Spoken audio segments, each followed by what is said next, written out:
अब कुछ लोगों का ये भी कहना है कि जो जुल्म है वो तो हमारे पूर्वजों ने किया है, तो हम क्यों भुगतें। लेकिन यही लोग जब अपने एंसेस्टर की प्रॉपर्टी लेनी होती है तो उसमें पीछे नहीं हटते हैं। ये SC/ST कैटेगरी का है, इसके नंबर कम थे, उसके बाद भी इसका सिलेक्शन हो गया। क्योंकि घरों की आम भाषा में आपने जरूर सुना होगा कि बेटा किसी से भी शादी कर लेना, लेकिन कोई छोटी कास्ट से मत उठा लाना। आज भी आप देखोगे कि अपर कास्ट पॉपुलेशन में बहुत ही कम है, लेकिन इंपॉर्टेंट पोजीशन हो, जमीन की ओनरशिप हो या कुछ और हो, हर चीज में सबसे ज्यादा जो हिस्सेदारी है वो अपर कास्ट की है। हर पार्टी के जो बड़े नेता हैं वो रिजर्वेशन का सपोर्ट करते हैं और उसी पार्टी के जो छोटे नेता हैं वो रिजर्वेशन हटाने की बात करते हैं, ताकि लोग आपस में ही उलझे रहें। 1932 से आज तक कास्ट बेस्ड सेंसस लोगों के सामने नहीं लाया गया है। गांधी जी का मानना था कि डिस्क्रिमिनेशन तभी खत्म होगा जब लोग इंटरकास्ट मैरिज करेंगे। समाज से निकलने का जो डर होता है वो बहुत ही बड़ा डर होता है। ये सिर्फ वही समझ पाएगा जो समाज से निकला हुआ है या फिर ये असली राजपूत है। देखिए, रिजर्वेशन एक ऐसा कंट्रोवर्शियल टॉपिक है जिसपे आए दिन लोग आपको बहस करते हुए मिल जाएंगे। स्पेशली इलेक्शन के टाइम पे ये बहस जो है वो और तेज हो जाती है। अब कुछ लोगों का मानना है कि फाइनेंशियल स्टेटस देख के रिजर्वेशन देना चाहिए और ये जो कास्ट बेस्ड रिजर्वेशन है ये हटा देना चाहिए। कुछ लोग कहते हैं कि अगर 70 सालों से बैकवर्ड लोगों का स्टेटस नहीं सुधार पाया तो इसका मतलब कि ये जो टूल है ये काम का नहीं है।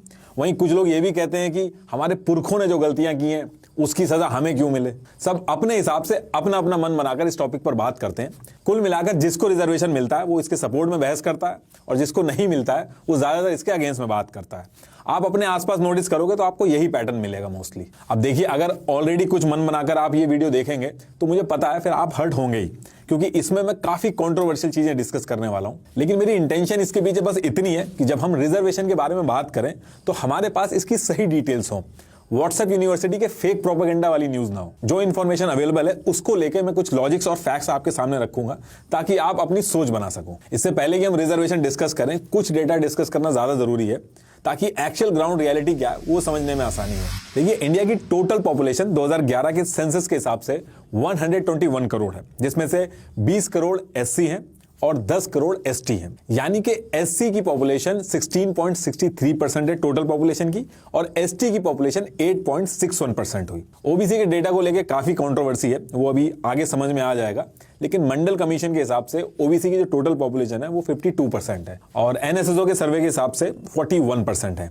तो मोटा मोटी अवेलेबल डेटा से हम ये अंदाजा लगा सकते हैं कि टोटल पॉपुलेशन में अराउंड 75% बैकवर्ड क्लास है और बाकी जो बचे हैं वो 25% वो जनरल कास्ट है। वहीं इस पॉपुलेशन में से रिजर्वेशन की बात करें तो SC की पॉपुलेशन 16.63% है और उनको 15% रिजर्वेशन मिला है और ST की बात करें तो उनकी पॉपुलेशन 8.61% है और उनको 7.5% मिला हुआ है और OBCs की पॉपुलेशन 52% है, उनको 27% रिजर्वेशन मिला हुआ है।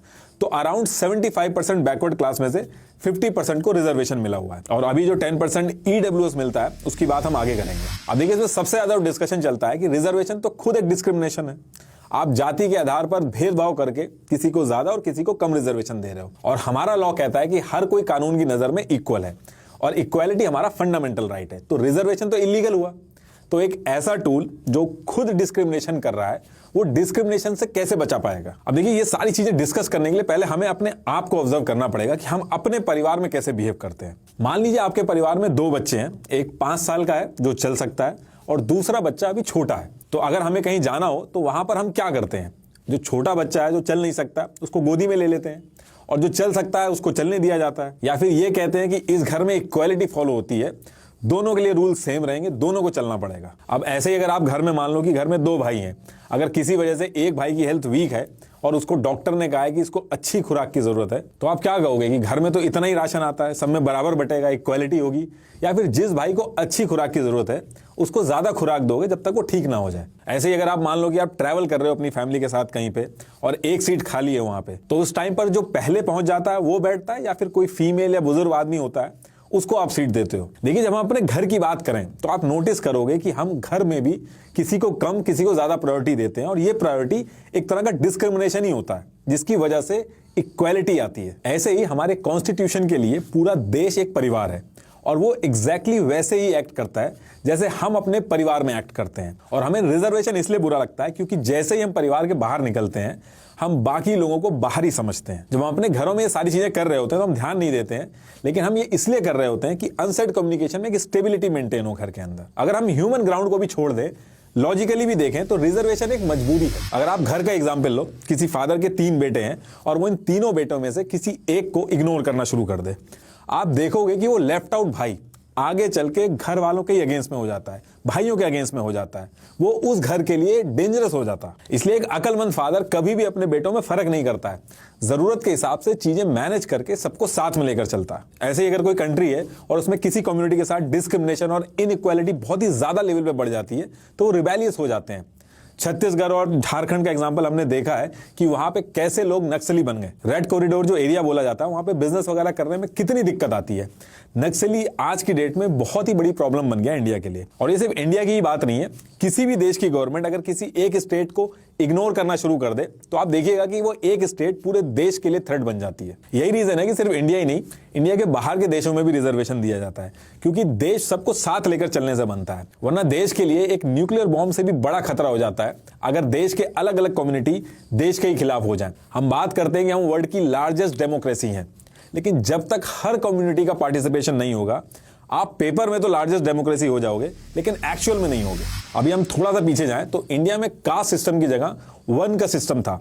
पढ़ाई और एजुकेशन सिर्फ ब्राह्मण करते थे, रक्षा और राजपाट क्षत्रिय संभालते थे, वैश्य सिर्फ व्यापार करते थे और जो शूद्र थे वो इन तीनों वर्णों की सेवा करते थे। लेकिन इनमें कोई ऊपर या नीचे नहीं था, ये सिर्फ काम के हिसाब से डिवाइडेड था। हर जगह ऐसे ही था, इंडिया के बाहर भी ऐसे ही था। अगर आप इंडिया के बाहर नाम सुनते होंगे स्मिथ वगैरह, तो उनका भी नाम उनके काम के हिसाब से ही पड़ गया था। स्मिथ जो थे वो लोहार को बोला जाता है। अगर उस टाइम पे सबको पता होता कि एजुकेशन से ज्ञान आएगा और जिसके पास ज्ञान ज्यादा होगा वही रूल करेगा, शायद सिचुएशन अलग होती। लेकिन काम के बेसिस पर यह डिवीजन हुआ और आगे चलकर जिसके पास राज और एजुकेशन थी वो बड़े होते गए, बढ़ते गए और अपने हिसाब से रूल सेट करते गए और पूरा सिस्टम भेदभाव में बदल गया। आज हम भले रिजर्वेशन की बात करते हैं, लेकिन अपर क्लास के पास एजुकेशन में 100% रिजर्वेशन हजारों साल से था। वो आगे बढ़ते रहे, यहां तक कि इंडिया की रोड्स तक पे 100% रिजर्वेशन था। बैकवर्ड क्लास को रोड पर जाना तक अलाउड नहीं था। बैकवर्ड क्लास के जो मेल्स थे उनको अपने गले में कुल्हड़ लटका के चलना होता था ताकि वो जमीन पे थूक ना पाए। कमर पर झाड़ू बांध कर रखनी होती थी ताकि अगर पैर के निशान पड़ जाएं तो उनको हटा सकें, ताकि अपर क्लास वाले उस पर चल सके। अनटचेबिलिटी, छुआछूत, ये इंडिया की रियलिटी है, इसको हम इग्नोर नहीं कर सकते। महाभारत के भी टाइम पे लिखा था कि एकलव्य अर्जुन से ज्यादा टैलेंटेड थे, लेकिन वो अपनी कास्ट की वजह से कुछ नहीं कर पाए। आप खुद सोच के देखिए, जिसको छूना अलाउड नहीं था वो कुछ भी नहीं कर सकता, उसको इंसान ही नहीं माना जा रहा था।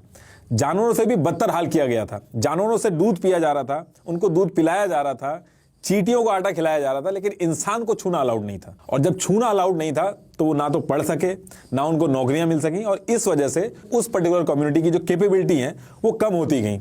जनरेशन टू जनरेशन यही चलता रहा। लेकिन इस चीज को बिना समझे लोग बड़ी आसानी से बोल देते हैं कि बैकवर्ड क्लास कम कैपेबल होते हैं। कुछ लोग तो आम भाषा में बोल देते हैं कि जीन्स स्ट्रांग होते हैं अपर क्लास वालों के। आपने अपने आसपास बातों बातों में सुना होगा कि आप लगते नहीं हो कि आप एससी हो, या फिर आप एसटी नहीं लगते हो, या फिर ये असली राजपूत है। ये बातें बहुत ही कॉमन है, लेकिन दिखाती है कि हम अंदर सोचते क्या है। जबकि असल बात यह है कि बैकवर्ड क्लास से हजारों साल तक अपॉर्चुनिटी छीनी गई है, इस वजह से वो हमारी बराबरी पे आके नहीं खड़े हो पा रहे हैं। अब यूएस की बात करें तो वहां पे जो गोरे हैं वो इंपॉर्टेंट पोजीशन पे ज्यादा हैं ब्लैक के कंपैरेटिवली। तो इसका मतलब ये थोड़ी कि ब्लैक कम कैपेबल हैं। इसका सिंपल सा मतलब ये है कि वहां पे भेदभाव हुआ है। इनफैक्ट अगर आप हिस्ट्री देखोगे इंडिया की, तो जो इंडिया के शिल्पकार थे ये बहुत ही ज्यादा स्किलफुल थे। बाहर के देशों से लोग देखने आते थे कि यहाँ के लोहार आयरन में कार्बन क्यों मिक्स कर रहे हैं ताकि जंग ना लगे। पीतल के बर्तन बनाने का प्रोसेस बहुत ही अच्छे से ये लोग जानते थे, जबकि बाहर के लोगों को सोने और पीतल में डिफरेंस तक नहीं पता था। वेद व्यास जी जो दासी पुत्र थे, आज की भाषा में वो दलित होते, लेकिन वो महर्षि थे। महर्षि वाल्मीकि, महर्षि अतारी, आज की लैंग्वेज अगर यूज होती तो ये सारे दलित थे। जैसे जैसे भेदभाव शुरू हुआ ये लोग पीछे होते गए। आप किस कास्ट में पैदा हुए हो इसमें आपका कोई रोल नहीं है। आपके आसपास एनवायरनमेंट कैसा मिल रहा है, आपको अपॉर्चुनिटी क्या मिल रही है, वो बहुत इंपॉर्टेंट चीज है। एक तरफ एक बच्चा है जिसके माँ बाप एजुकेटेड हैं, सही टाइम पे उन्होंने बच्चे को अच्छे स्कूल में डाल दिया, उसकी 2-2, 3-3 ट्यूशन लगा दी हैं, अलग अलग स्पोर्ट्स भी खिलाए जा रहे हैं, सही टाइम पे उसको लैपटॉप मिल गया, वो अच्छे से लैपटॉप भी चलाना जानता है। वहीं दूसरी तरफ एक बच्चा है जिसके माँ बाप पढ़े लिखे नहीं है, सरकारी स्कूल में बस नाम लिखवा दिया गया है, घर पे पैसे भी नहीं है इसलिए उसको काम पे भी जाना पड़ता है, आसपास का माहौल सही नहीं है, उसने लैपटॉप तो देखा तक नहीं है। तो इन दोनों में से अगर किसी की नौकरी लगेगी तो किसकी लगेगी? जो पहला बच्चा है उसी की नौकरी लगेगी, वही सक्सेसफुल होगा, वही आगे बढ़ेगा, और फिर ये एक साइकिल बन जाता है। और ये चीज यही नहीं खत्म होगी, सेम चीज इनके बच्चों के साथ भी होगी। जो सक्सेसफुल है वो पीढ़ी दर पीढ़ी सक्सेसफुल होगा, जो अनसक्सेसफुल है उसका खानदान उसी नेवर एंडिंग विशियस साइकिल में घूमता रहेगा। बस लाखों बच्चों में से एक एक्सेप्शन निकल जाएगा, हर कोई उसी का एग्जाम्पल देने लगेगा। आजकल का ट्रेंड है कि जब भी किसी बच्चे को इंट्रोड्यूस कराया जाता है रिजर्वेशन, तो ऐसे इंट्रोड्यूस कराया जाता है कि देखो ये SC ST कैटेगरी का है, इसके नंबर कम थे, उसके बाद भी इसका सिलेक्शन हो गया। लेकिन ये बहुत ही गलत तरीका है, उनको हर एक चीज समझानी बहुत ही जरूरी है, वरना सोसाइटी की वो जो एक गलत अंडरस्टैंडिंग है उसको लेकर लोगों से लड़ते रहेंगे, नफरत फैलती रहेगी। SC ST कितने पीछे हैं इस बात का आप इससे अंदाजा लगा सकते हो कि भले एजुकेशन में रिजर्वेशन है, नौकरियों में रिजर्वेशन है, लेकिन उसके बाद भी उस रिजर्वेशन की सीट लेने के लिए मिनिमम जो चीज चाहिए वो तक नहीं है उनके पास, बैकवर्ड क्लास के पास। एक गांव से निकल के उस सीट को लेना ही अपने आप में एक टास्क है। आप देखते होंगे कि SC ST की काफी जगह ऐसी सीट्स हैं जहां पे खाली पड़ी रहती हैं। 81 सीट्स तो PhD कोर्सेज में खाली पड़ी हैं, 16 IITs में। 2020 के डेटा में तो यह था कि 42,000 सीट्स जो थी वो खाली थी SC ST और OBC की। हाल इतना खराब है कि उस मिली हुई सीट को लेने के लिए जो एक बेसिक रिसोर्सेज चाहिए वो तक नहीं थे। 1000 लोग 1000 सीट के लिए एग्जाम देते हैं, उसमें से 20 से 25 सीट जो होती हैं वो बैकवर्ड क्लास को मिल जाती हैं। जितने लोगों का नहीं होता है सब मिलकर सोशल मीडिया और अपने दोस्तों के सामने इन जितने लोगों को सीट मिली है इनको जलील करते हैं। ये सुनने में बहुत ही नॉर्मल लगता है, लेकिन किसी कम्युनिटी को एक सोसाइटी से कट ऑफ करना बहुत ही पेनफुल है। जो लोग गांव में रहते हैं उन्होंने खाप पंचायत का नाम जरूर सुना होगा, और भी अलग अलग पंचायत होती हैं। वो इतनी स्ट्रांग क्यों होती हैं? क्योंकि लोगों को डर होता है कि इनके नियम अगर फॉलो नहीं किए तो हमें समाज से निकाल दिया जाएगा। समाज से निकलने का जो डर होता है वो बहुत ही बड़ा डर होता है। ये सिर्फ वही समझ पाएगा जो समाज से निकला हुआ है, जो पीछे छूटा हुआ है। अंग्रेज हमें जान से थोड़ी मार रहे थे, वो भी तो हमारे साथ यही कर रहे थे, वो भेदभाव कर रहे थे, जिसके लिए हमने कितनी कुर्बानियां दी। लेकिन दिक्कत की बात यह है कि आजाद होने के बाद भी ये जो अनटचेबिलिटी जैसी चीजें हैं उसको हमने छोड़ा नहीं। रिजर्वेशन ही एक ऐसा टूल है जिसकी वजह से डिफरेंस खत्म हो सकता है। भले ये स्लो तरीके से काम कर रहा है, लेकिन ये काम कर रहा है। कहना बहुत ही आसान होता है कि ये क्या तरीका है, इलेक्शन में दोनों सीट पे सिर्फ बैकवर्ड क्लास को अलाउड कर रखा है। लेकिन असल बात ये है कि अगर ऐसा नहीं होगा तो बैकवर्ड क्लास नहीं जीत पाएगा। डरा के, धमका के, पैसे के जोर पे वो नहीं जीत पाएगा। अब देखिए, इसमें सबसे ज्यादा जो लोगों को बिलीव है वो ये है कि रिजर्वेशन इनकम बेस्ड होना चाहिए, और मुझे भी काफी टाइम तक यही लगता था जब तक मुझे डिटेल्स नहीं पता थी। देखिए, रिजर्वेशन को कभी भी इसलिए नहीं बनाया गया कि ऑल ओवर इंडिया में फाइनेंशियली लोग इक्वल हो जाएं। अगर आप कॉन्स्टिट्यूशन के आर्टिकल 14, 15 और 16 पढ़ोगे तो उसमें इकोनॉमिक इक्वालिटी जैसे वर्ड्स यूज नहीं किए गए हैं, बल्कि रिप्रेजेंटेशन वर्ड यूज हुआ है। आप एग्जाम वगैरह में भी अगर जाओगे तो वहां देखोगे कि रिजर्वेशन के साथ रिप्रेजेंटेशन जो वर्ड है वो यूज होता है। और ऐसा इसलिए क्योंकि रिजर्वेशन कोई पॉवर्टी एलिमिनेशन स्कीम नहीं है। रिजर्वेशन सिर्फ और सिर्फ इसलिए लाया गया ताकि जो हजारों सालों से बैकवर्ड क्लास पे अत्याचार हुआ है और जो भेदभाव हुआ है उसको हटाया जा सके। आप किसी को भी पैसा देके भले अमीर बना दो, लेकिन उसकी कास्ट उसके साथ हमेशा रहती है। जरूरी नहीं है कि अगर कोई आदमी अमीर हो जाए तो उसके साथ उसकी कास्ट को लेकर भेदभाव नहीं होगा। अगर गरीबी की वजह से कोई आगे नहीं बढ़ पा रहा है तो उसके लिए national family benefit scheme, national old age pension scheme, MNREGA, NREGA वगैरह ये सारी चीजें हैं। बिलो पॉवर्टी लाइन परिवारों के लिए अलग स्कीम है, सब्सिडीज हैं। सरकार अमीरों पर ज्यादा टैक्स लगाकर गरीबों की और मदद कर सकती है। कॉर्पोरेट टैक्स जो है वो बढ़ा सकती है। गरीबी हटाने के लिए पॉवर्टी वेलफेयर प्लान्स स्ट्रांग होने चाहिए। रिजर्वेशन लाने के पीछे बेसिक सा जो कॉन्सेप्ट है वो यही है कि जो बैकवर्ड क्लास है उसका रिप्रेजेंटेशन बढ़े। और ये चीज मैं आपको एक एग्जांपल से समझाता हूं। आपने देखा होगा कि जब मायावती जी सीएम बनी थी तो एक माहौल सा बना था कि बैकवर्ड क्लास के लोग आगे आ रहे थे। अलग अलग रूल्स बने, लोग सोच समझ के बात कर रहे थे, कहीं कोई दिक्कत ना हो जाए अगर हम बैकवर्ड क्लास को कुछ बोल दें या फिर उनके साथ कुछ कर दें। अब आप सोच के देखिए, सिर्फ एक बैकवर्ड कैंडिडेट के रिप्रेजेंटेशन की वजह से कितने लाखों बैकवर्ड क्लास को कॉन्फिडेंस और रिस्पेक्ट मिलने लगी। यही पावर होती है रिजर्वेशन की, यही इसके पीछे का लॉजिक है। अब कुछ लोगों का यह भी कहना है कि जो जुल्म है वो तो हमारे पूर्वजों ने किया तो हम क्यों भुगते, लेकिन यही लोग जब अपने एंसेस्टर की प्रॉपर्टी लेनी होती है तो उसमें पीछे नहीं हटते हैं। कई लोग ऐसे भी हैं जो रिजर्वेशन के अगेंस्ट में हैं, लेकिन वही सेम लोग ईडब्ल्यूएस की बात पर चुप रहते हैं, क्योंकि इस पूरे मुद्दे पे जब लोग बहस करते हैं तो अपने फायदे और नुकसान को ध्यान में रख के बात करते हैं, लॉजिक के बेसिस पे नहीं करते हैं। ईडब्ल्यूएस इकोनॉमिकली वीकर सेक्शंस के लिए 10% का कोटा है। ये इनकम बेस्ड रिजर्वेशन है जो जनरल कैटेगरी को दिया जाता है। अब ये जो इकोनॉमिकली रिजर्वेशन है ये अपने आप में बहुत चैलेंजिंग है। सबसे बड़ा चैलेंज इसमें यह है कि पहले कोई गरीब था, फिर अमीर हुआ फिर दोबारा गरीब हो गया, तो इसका ट्रैक रखना बहुत मुश्किल है। अभी जो ईडब्ल्यूएस आया है उसमें 8 लाख एनुअल इनकम की लिमिट लगी है कि इससे कम वाले ईडब्ल्यूएस की कैटेगरी में आएंगे और लास्ट ईयर की जो इनकम होगी उसके बेसिस पे डिसाइड होगा। आए दिन केसेस आ रहे हैं कि ईडब्ल्यूएस लेने के लिए बच्चों के जो माँ बाप हैं वो एग्जाम से 1 साल पहले ही अपनी जॉब छोड़ दे रहे हैं ताकि ईडब्ल्यूएस वाली कैटेगरी में उनका बच्चा आ जाए, बाद में फिर ज्वाइन कर लेंगे। दूसरी चीज, इनकम को इवेल्युएट करने का कोई प्रोसेस ही नहीं है। सिर्फ मेट्रो सिटीज के ऑर्गेनाइज सेक्टर्स, टैक्स पेयर्स और गवर्नमेंट जॉब वालों के अलावा आप पता ही नहीं कर सकते कि ईडब्ल्यूएस का सही दावेदार कौन है।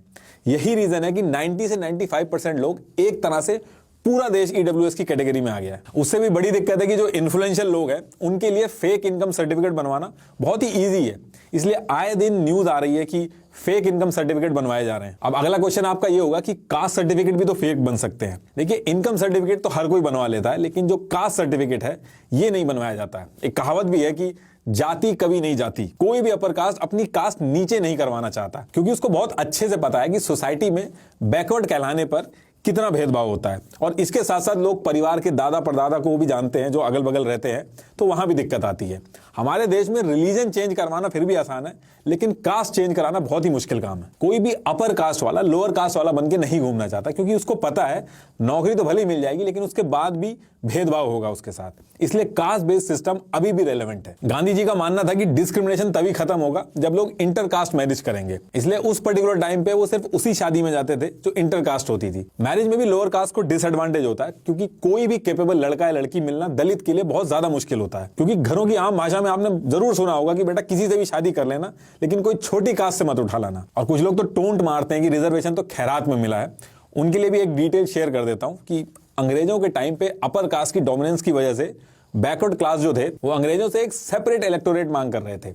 और ये वो टाइम था जब सबको रियलाइज हुआ कि बिना बैकवर्ड क्लास के उनकी पॉलिटिकल पावर अंग्रेजों के सामने कुछ नहीं रह जाएगी। और इसके बाद अंबेडकर जी की बात मान के पूना पैक्ट का समझौता हुआ और देश में रिजर्वेशन आया। और अभी भी कुछ लोगों का यह मानना है कि रिजर्वेशन की जरूरत अब नहीं है। अब चाहे SC ST हो या जनरल हो, सब एक लेवल पे आ चुके हैं। और अक्सर कुछ IAS PCS का एग्जांपल देकर यह बात की जाती है। आप एक काम करिएगा, आप जहां भी रहते हैं वहां पे अपने घर से बाहर जाके जो सफाई करने वाले हैं या जो छोटे वर्कर्स हैं, रैंडमली उनके पास जाइएगा और 10-12 लोगों से उनकी कास्ट पूछिएगा।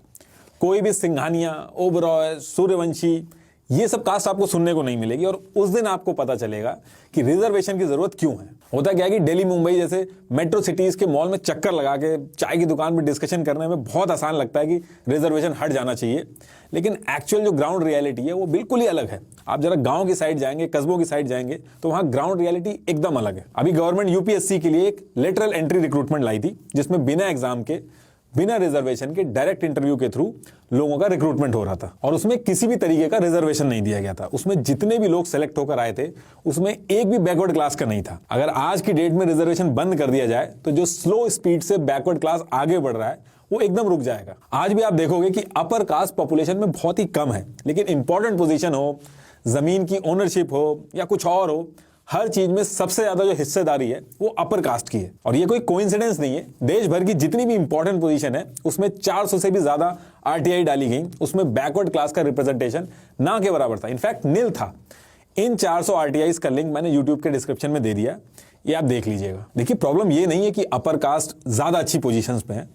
प्रॉब्लम बस छोटी सी है कि कुछ अपर कास्ट वालों को, सबकी बात नहीं कि मैं कर रहा हूं, कुछ अपर कास्ट वालों को यह लगता है कि उनका हक मारा जा रहा है और वो एक गुस्सा लेके घूम रहे हैं SC STs के खिलाफ। अभी आप हाल ही फिलहाल में देखोगे 2020 में विकास कुमार को सिर्फ इसलिए गोली मार दी गई क्योंकि वो छोटी जात का होके भी मंदिर में घुस रहा था। इंडिया के प्रेसिडेंट जब मंदिर में गए थे, उनके लिए भी कुछ लोगों ने अफवाह फैला दी थी कि इनको भी नहीं घुसने दिया जाना चाहिए, लेकिन बाद में इसका क्लैरिफिकेशन हुआ और वो फिर मंदिर के अंदर गए। मैं आपको अपना भी एक एग्जाम्पल बताता हूं कि बचपन का मेरा दोस्त जो जूनियर क्लास से मेरे साथ में था, डेली मेरे साथ रहता था, 12th क्लास में जाकर मुझे पता चला कि वो SC है। जब उसने एक फॉर्म भरा, वो स्कूल के पूरे ग्रुप से छुपाता था कि वो बैकवर्ड क्लास से। अब देखिए, कुछ तो रीजन होगा कि आज भी बैकवर्ड क्लास ये बताने से झिझकते हैं कि वो SC ST है। बचपन में मैं जिस एरिया में रहता था वहां पर सफाई करने वाले जितने भी लोग आते थे वो एक एरिया डिसाइड करके एक साथ रहने लगे थे। उन लोगों ने मिलकर उनकी कम्युनिटी के एक बच्चे को स्कूल में एडमिशन करवाया। जब वो बच्चा रिक्शे में स्कूल जाता था तो उसको बहुत ही गलत गलत नाम से चिढ़ाते थे और कई कई तरीके से बोलते थे उसको। 1 साल भी वो पूरा नहीं कर पाया और उसने स्कूल छोड़ दिया। अब आप सोच भी नहीं सकते कि डेली बेसिस पे वो लोग क्या सफर करते हैं। अब देखिए, सबसे बड़ी दिक्कत जो इस पूरे मुद्दे में है, जो कि असल दिक्कत है, वो है पॉलिटिशियंस। ये नेता लोगों को कभी भी एक वोटिंग नंबर के काउंट से ज्यादा कुछ नहीं समझते हैं और हर चीज को एक वोट बैंक का सर्कस बना देते हैं। ऐसा मैं क्यों कह रहा हूं वो भी समझते हैं। 1932 में सबसे पहला रिजर्वेशन पॉलिटिक्स में ही दिया गया था, जिसे पूना पैक्ट भी कहा जाता है, ताकि बैकवर्ड क्लास का पार्टिसिपेशन हो। देखिए, किसान और बैकवर्ड क्लास ये पॉपुलेशन में ज्यादा है, इसलिए आप नोटिस करोगे कि ये दोनों नाम हर नेता के भाषण में रहते हैं। तो जब पॉलिटिक्स में रिजर्वेशन आया तो उसके बाद तमिलनाडु गवर्नमेंट ने भी प्रॉमिस किया कि वो जीत के बैकवर्ड क्लास को एजुकेशन में भी रिजर्वेशन देंगे, और उसके बाद पहली बार देश में एजुकेशन के अंदर रिजर्वेशन आया। अब ये होने के बाद मोरारजी देसाई जी देश के पीएम बने। उन्होंने कहा कि ओबीसी की जो पॉपुलेशन है वो 52% है, इनको भी रिजर्वेशन मिलना चाहिए, और उन्होंने मंडल कमीशन फॉर्म किया जिसमें 27% ओबीसी को रिजर्वेशन दिया गया। अभी मंडल कमीशन तो बन गया था, लेकिन नेता इसको हाथ लगाने से बच रहे थे। इंदिरा गांधी जी ने इस पूरे मंडल कमीशन को नहीं छेड़ा, फिर राजीव गांधी पीएम बने, उन्होंने भी इस मंडल कमीशन को नहीं छेड़ा। अब इसके बाद 1989 में वीपी सिंह जी की सरकार आई। ये सरकार मिलीजुली सरकार थी, इसमें कई नेता ऐसे थे जो पीएम बनना चाहते थे, और इसमें भी वीपी सिंह यूपी में ज्यादा इंपैक्ट करना चाहते थे। जो मंडल कमीशन था, जिसको बाकी नेताओं ने हाथ नहीं लगाया था, उसको ये लेकर आए और ओबीसी को 27% रिजर्वेशन दिलवा दिया गया। बहुत ज्यादा गुस्सा हुए लोग, कई सारे प्रदर्शन भी हुए, लेकिन ये फिर भी लागू हुआ। अब 50% के करीब रिजर्वेशन हो चुका था, और इसके बाद नरसिम्हा राव जी आए और इन्होंने कह दिया कि हम 10% रिजर्वेशन इकोनॉमिक स्टेटस के बेसिस पे देंगे, और पहली बार ईडब्ल्यूएस की जो बात यहीं से शुरू हुई थी। अब देखिए, धीरे धीरे ये सोशल इशू की जगह एक वोट बैंक की पॉलिटिक्स बनती जा रही थी। अब इसको मैं एक एग्जांपल से समझाता हूं। अगर मैं किसी तरीके से सिस्टम में घुस के किसी भी तरीके से एक पर्टिकुलर कम्युनिटी के लिए रिजर्वेशन लेके आ जाऊं, तो मेरी आने वाली पीढ़ियों तक को उस कम्युनिटी से वोट मिलेगा। वहीं अगर मैं डेवलपमेंट वाला रास्ता चुनूंगा तो ये रास्ता थोड़ा लंबा होगा और बोरिंग भी रास्ता है ये। और अगर मैं सिस्टम में घुस के किसी कम्युनिटी का रिजर्वेशन हटा दूं, तो मुझे और मेरी आने वाली पीढ़ी तक को उस कम्युनिटी से वोट नहीं मिलेगा। यही रीजन है कि हमारे देश की हिस्ट्री में आज तक किसी की भी हिम्मत नहीं हुई कि वो रिजर्वेशन को हटा सके, और हर बड़ा नेता कैसे ना कैसे करके अपने वोट बैंक के लिए रिजर्वेशन लेके आया। और इस पूरे सर्कस के चक्कर में एक्चुअल में जिसको रिजर्वेशन की जरूरत थी उसको स्ट्रगल करना पड़ता। वोट बैंक की पॉलिटिक्स के चक्कर में हमारे कॉन्स्टिट्यूशन को मल्टीपल टाइम अमेंड किया गया है।